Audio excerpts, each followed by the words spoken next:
Carney is an efficient pragmatist. He will see a good idea, and if it's sort of ideologically still consistent with a liberal platform, he will take it and will run with it if it's good for the country.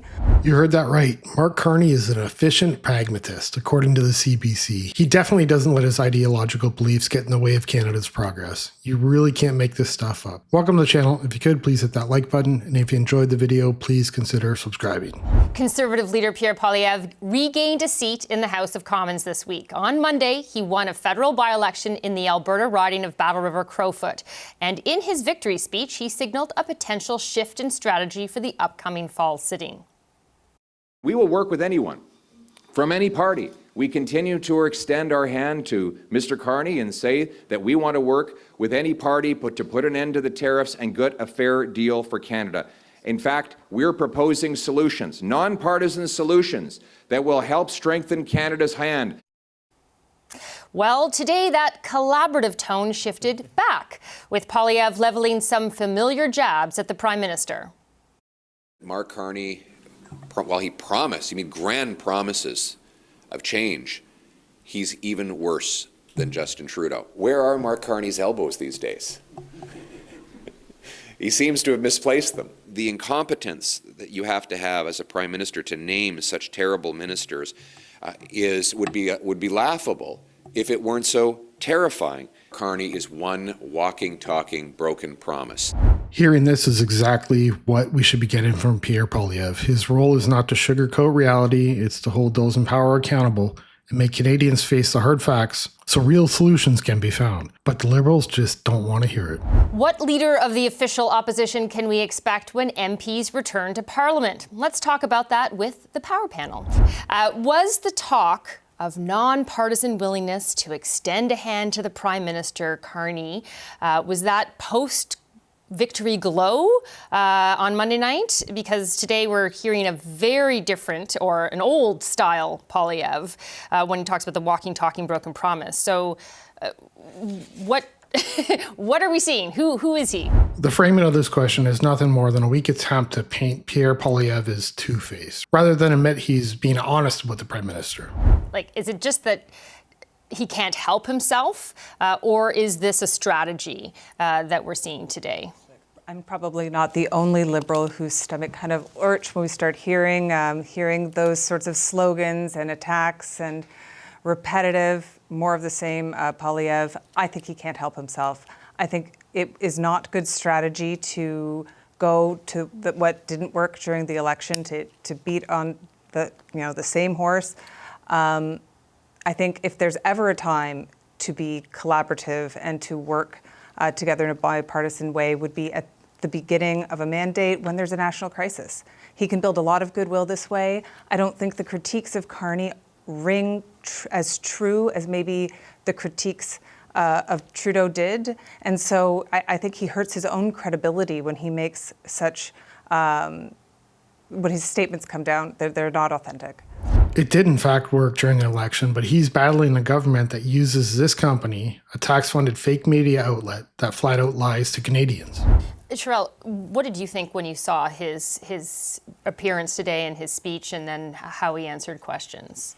Yeah, I mean, I think like everybody thought that, okay, that shift in tone that he'd been talking about, or we were wondering if it was going to be coming, it's not really there. Because yes, after the election in April, and after, just on Monday night, he was talking about being more collaborative. And even today as well, he was saying, to give him, some credit, he said again that we're not just going to be opposing. He said we're going to propose solutions, which is something that people have been asking for. They say we don't want to just hear negativity, we want to hear you come up with something. To say that it's nonpartisan solutions and things like that, I think that's going a step too far, because it is clearly just the things that the Conservative Party wants to see in terms of repealing certain natural resource regulations and laws having to do with getting oil across the country and out to market. The CBC's real issue with Pierre Poilievre is that when he speaks, the truth, it gets in the way of their storytelling. And, all of these projects are going to fall into everybody's lap as soon as that happens, because if he was prime minister, as he said today, he'd be negotiating with the United States president from a position of strength because he would have done all these things already. And in 6 months, Carney has made things worse. I don't know if that's necessarily the message people want to hear, but it is also capitalizing on the fact that Carney has made some missteps. Looking at the Air Canada strike, people aren't necessarily, glowing when it comes to the Prime Minister and the Liberal government as a whole. So, of course, as any opposition politician is going to do, they're going to try to take advantage of that. Carney has made some missteps.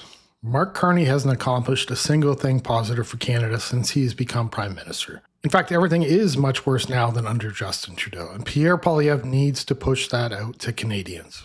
Is Shira right? Is this actually sort of an opportunity, though, because Mark Carney has made big promises, because expectations are so high that if you chip away at whether you're meeting those expectations, that message might eventually resonate? I think that Carney has only had sort of 4 months since the election to enact a pretty ambitious agenda. And I think, while maybe not perfect on all fronts, has made some significant moves. We've had multiple FMMs, First Minister meetings. He's engaged in Europe. He's looking for new allies. He's having to navigate Trump, that first White House meeting. He landed that well. So I think we need to give Prime Minister Carney more time to see the fruits of his vision. I don't think anybody could have fixed all of the problems that were, outlined during the election in 4 months, and I think most Canadians agree with that. They trusted Carney to navigate us through this sort of economic crisis. They put their trust in him, and they're going to give him a little bit of time to roll out his plan. Plan? We didn't even get a budget. How much time does Carney need to get his act together? You can tell she's not even buying it, but she's still trying to convince the viewers to stick with the Liberals. One of the things that Pierre Poilievre has been really kind of strong and strident on is the fact that he keeps saying, we won the debate.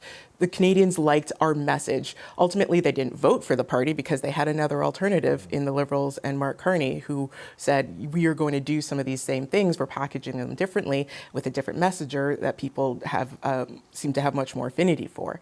So it's not that that they should move off course of moving away from the core messages of, public safety, affordability, those types of things. People clearly care about them, but it's how they present them. So maybe it's coming through with a different package. Public safety, affordability, housing. How is it even possible that these issues need to be brought up by the Conservatives? These and more like immigration should be top priorities of any government, but they aren't with the Liberals. That's it for this one. I'll see you in the next one.